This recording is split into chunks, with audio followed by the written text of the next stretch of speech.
Hello students, कैसे हैं आप?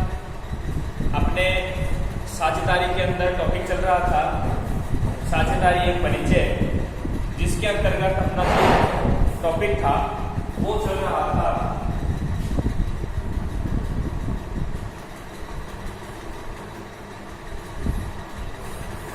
साझेदारी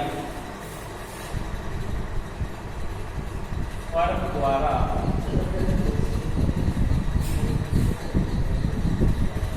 रखे जाने वाले खाते। तो क्या टॉपिक अपना चल रहा था? साझेदारी फर्म द्वारा रखे जाने वाले खाते। तो एक साझेदारी फर्म जो होती है वो मुख्य रूप से दो प्रकार के खाते रखती है, कि मैंने आपको बताया था। उसमें पहला जो खाता था उसके बारे में हम डिस्कस कर चुके थे। उसमें पहले खाते का नाम था P&L एप्रोप्रिएशन अकाउंट। हिंदी में हम बोलेंगे लाभ हानि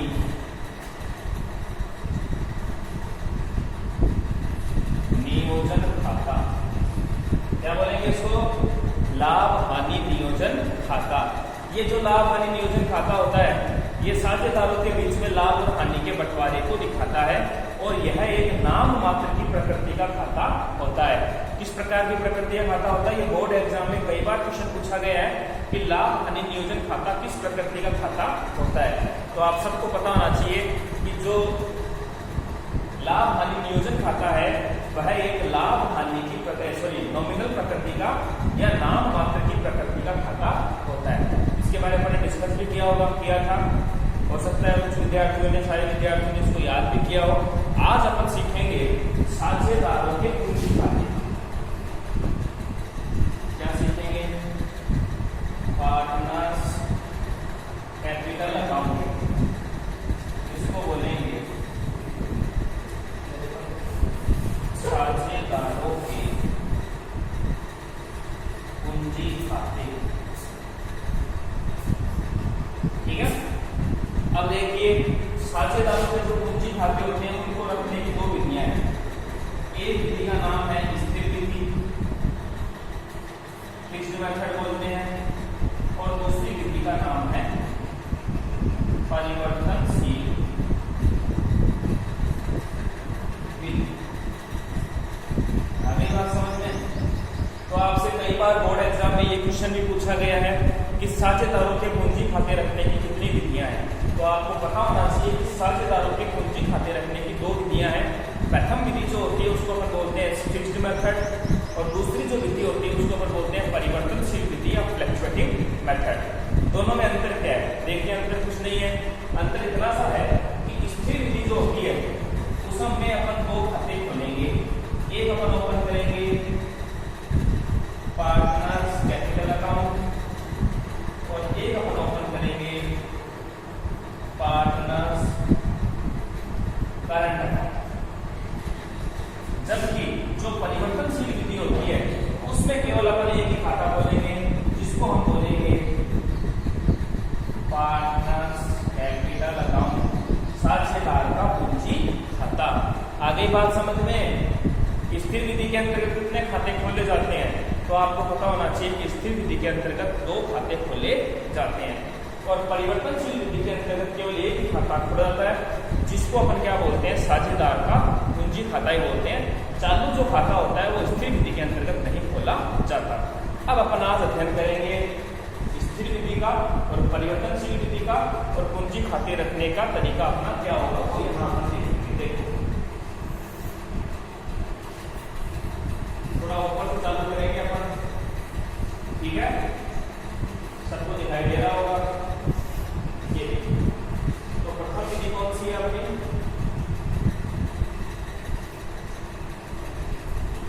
स्थिर विधि। ठीक है। स्थिर विधि में पहला जो खाता खोला जाएगा वो क्या होगा? पार्टनर्स कैपिटल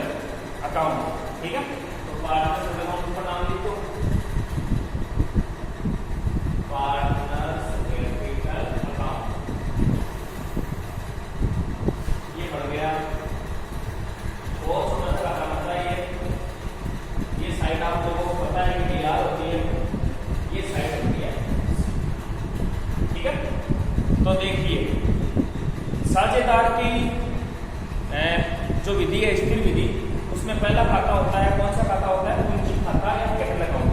कैपिटल अकाउंट में सबसे पहले आएगा साझेदार के द्वारा लगाई गई पूंजी, हमेशा आएगी सीआर साइड में।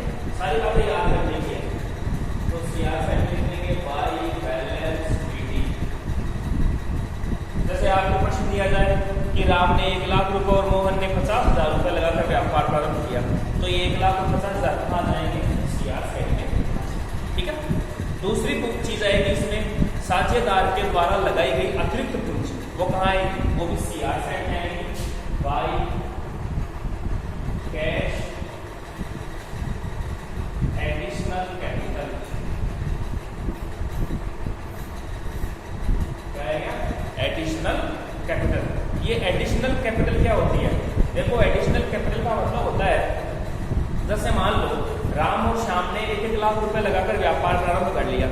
अब 6 महीने के बाद पैसों की जरूरत पड़ेगी तो कौन लगाएगा? राम और श्याम को ही लगानी पड़ेगी पैसे।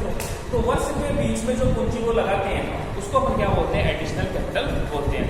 तो सीआर साइड में 2 चीजें आएंगी, एक तो उन्होंने शुरू में जो पूंजी लगाई वो आ गई, और एक वर्ष के दौरान जो पूंजी लगाई वो आ गई। दोनों प्रकार की पूंजी आ गई। अब यदि इन्होंने कोई पूंजी वापस निकाल ली है कभी भी वर्ष के दौरान, तो टू कैश, इसको अपन बोलेंगे कैपिटल विड्रॉ। क्या बोलेंगे? Capital withdraw. ये और उसके बाद में सीआर साइड का जोड़ कर लेंगे। सीआर साइड के जोड़ में से डीआर वाला हटा देंगे तो आपका क्लोजिंग बैलेंस बच जाएगा टू बैलेंस शीट, और पूंजी खाता आपका पूरा हो गया। तो हमें तो बताओ, देखें स्थिर विधि में जो पूंजी खाता बनाना वो कितना आसान है, खाली 4 मदें आती है। सीआर साइड में पहली मद आएगी साझेदार के द्वारा लगाई गई पूंजी, यानी पहले दिन to cash, sorry by cash, साझेदार के द्वारा लगाई गई अतिरिक्त पूंजी, यानी वर्ष के दौरान कितने पैसे और लगाए गए। डीआर साइड में टू कैश, साझेदार के द्वारा निकाली गई पूंजी, और फिर सीआर के जोड़ में से डीआर का बैलेंस हटा देंगे तो क्या बच जाएगा? बैलेंस शीट अपने पास में बच जाएगा। तो पूंजी खाते में कुल मिलाकर 4 चीजें भी आई। ठीक है। अब दूसरा जो है वो स्थिर विधि में कौन सा खाता बनता है, तो मैंने यहाँ लिख रखा है कि स्थिर विधि में दूसरा जो खाता बनता है वो कौन सा बनता है? पार्टनर्स करंट अकाउंट अपने पास में बनेगा। तो बना लो partners current account, partners current account, ये बना लिया।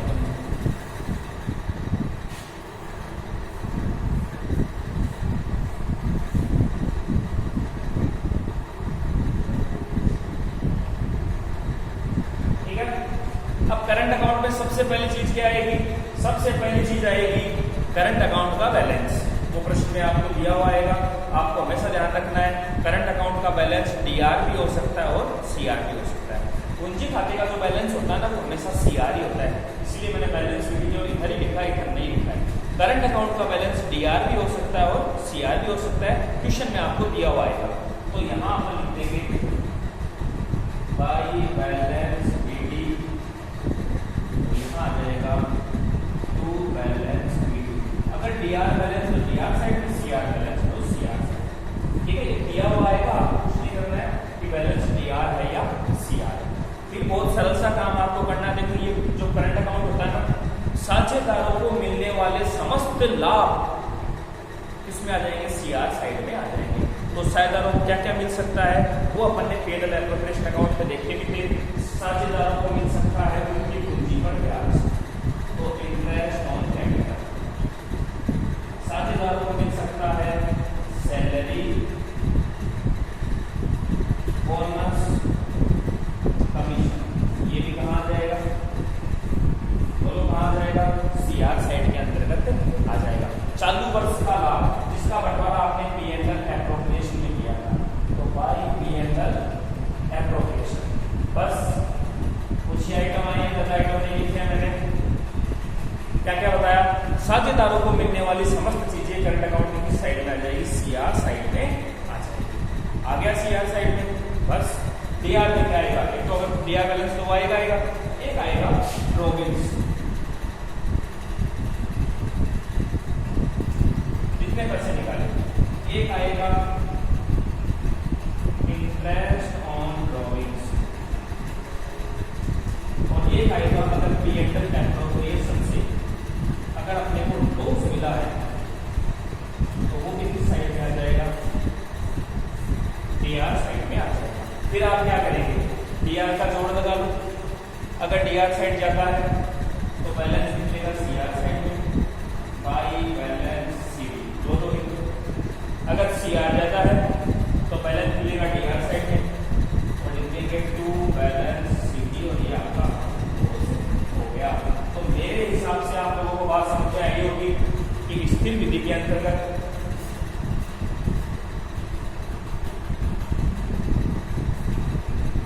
क्या बताया मैंने, स्थिर विधि के अंतर्गत कितने खाते रखे जाते हैं, दो खाते रखे जाते हैं।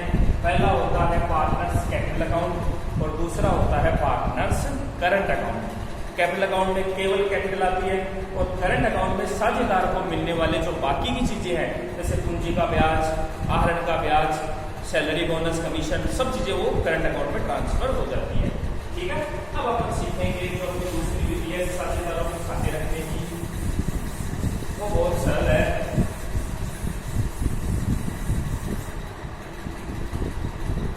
विधि का नाम क्या है, विधि का नाम है परिवर्तनशील विधि। तो अभी मैंने आपको बताया था कि जो परिवर्तनशील जो विधि होगी, परिवर्तनशील विधि में केवल एक ही खाता बनेगा, जिसको हम क्या बोलेंगे, क्या बोलेंगे, इसको हम बोलेंगे partners capital account. Current account इसमें नहीं बनता है। कैसे बनाएंगे कैपिटल अकाउंट, बहुत सरल है। अगर आपकी स्थिर वाला समझ में आ गया तो देखिए, इसमें अपन ने दो खाते लिए। अब इन दोनों खातों की जो सारी मतें है ना वो एक खाते में आ जाएगी, क्योंकि इसमें करंट तो बनेगा नहीं, तो कैपिटल में करंट के आइटम भी आ जाएंगे। चलो देख लेते हैं। सबसे पहले क्या आएगा, सबसे पहले हमेशा ध्यान रखो किसी भी खाते का बैलेंस आता है बाई बैलेंस बीडी या फिर टू बैलेंस। ये भी पूंजी खाता है, ये भी पूंजी खाता है। स्थिर विधि में पूंजी खाते का बैलेंस कभी भी डीआर नहीं होता है, इसलिए उसकी डीआर भी नहीं लिखा है। लेकिन परिवर्तनशील विधि में पूंजी खाते का बैलेंस डीआर भी हो सकता है कि डीआर भी लिखा है, टू बैलेंस बीडी। उसके बाद दूसरा आइटम क्या है, लगाई गई पूंजी आ जाएगा बाई कैश। क्या बोलेंगे इसको, इसको बोलेंगे एडिशनल कैपिटल। हो गया, दो खाते मध्य आ गई। अब इसकी मध्य भी सब इसमें आ जाएगी, जैसे बैलेंस तो बैलेंस जो छोड़ दो, इंटरेस्ट ऑन कैपिटल, साझेदारों को मिलने वाले समस्त लाभ लिख दो। इंटरेस्ट ऑन कैपिटल मिल सकता है, और क्या मिल सकता है, सैलरी मिल सकती है, सैलरी, बोनस, कमीशन मिल सकता है, और साझेदारों को चालू वर्ष का लाभ मिल सकता है। ये आइटम तो आपके आगे कौन सी साइड में, सीआर साइड। डीआर साइड में क्या आएगा, अगर आपने वर्ष के दौरान पैसे निकाले हैं, कैपिटल विड्रॉ कर ली, तो आपका आ जाएगा कैपिटल विड्रॉ।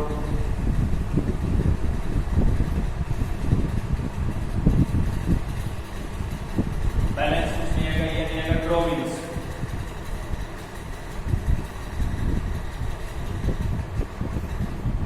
और वो ये क्या आएगा, इंटरेस्ट ऑन ड्रॉइंग्स। और क्या आएगा, पी एंड एल एप्रोप्रिएशन से अगर क्या मिला है, लॉस मिला है, तो बस। फिर आप क्या करेंगे, फिर आप डीआर साइड का जोड़ कर लेंगे। डीआर साइड का जोड़ करने के बाद फिर डीआर जाता है तो बैलेंस निकल जाएगा सीआर साइड में बाई बैलेंस सीडी, और अगर सीआर साइड जाता है तो हो जाएगा टू बैलेंस सीडी, और अकाउंट जो है वो क्या हो जाएगा, क्लोज हो जाएगा। तो बहुत ही इंपॉर्टेंट टॉपिक मैंने आपको बताया है। 1 नंबर का क्वेश्चन इसमें से पक्का ही आता है और 4 नंबर का भी इसमें से आ सकता है। 1 नंबर का क्वेश्चन क्या आता है वो आपको मैं बता रहा हूँ। जैसे आपसे पूछेगा एग्जाम में, बोर्ड परीक्षा में, यदि साझेदार की पूंजी स्थिर है, कान खोल के सुनना, यदि साझेदार की पूंजी स्थिर है तो पूंजी खाते के सीआर में आने वाले दो आइटम बताइए। साझेदार की पूंजी स्थिर है, ये वो स्थिर, और कौन से आइटम सीआर में आने वाले, तो एक तो आएगा ओपनिंग बैलेंस ऑफ कैपिटल और एक एडिशनल कैपिटल, ये आएगा। देखिए ये भी पूंजी खाता ही है, तो कल को आप सीआर के नाम देख के ये लिखोगे interest of capital, salary, bonus, commission, तो गलत हो जाएगा। क्यों गलत हो गया? क्योंकि हमने क्या कहा, साझेदार की पूंजी स्थिर है। तो अगर साझेदार की पूंजी स्थिर है तो पूंजी खाते में 4 ही आइटम है, 2 डीआर में और 2 सीआर में। अगर साझेदार की पूंजी परिवर्तनशील है तब डीआर और सीआर में बहुत सारे आइटम है। तो इस प्रकार का प्रश्न 1 नंबर के लिए आपसे हर वर्ष बोर्ड परीक्षा में पूछा जाता है। कुछ नहीं करना है, एक बार आइटम को कि ड्रॉइंग्स कहाँ आता है, इंटरेस्ट ऑन ड्रॉइंग्स कहाँ आता है, ये जो सारे आइटम्स हैं इनको अपने को क्या करना है, याद करना है। सब कुछ दिया हुआ आएगा, खाली उसको देखना है और जगह पर उसको लिख देना है बस। फिर भी किसी विद्यार्थी के समझ में नहीं आए, मेरे पर्सनल नंबर आपके पास हैं, आप मेरे को फोन कर सकते हैं और मैसेज करके मेरे से पूछ सकते हैं, ठीक है।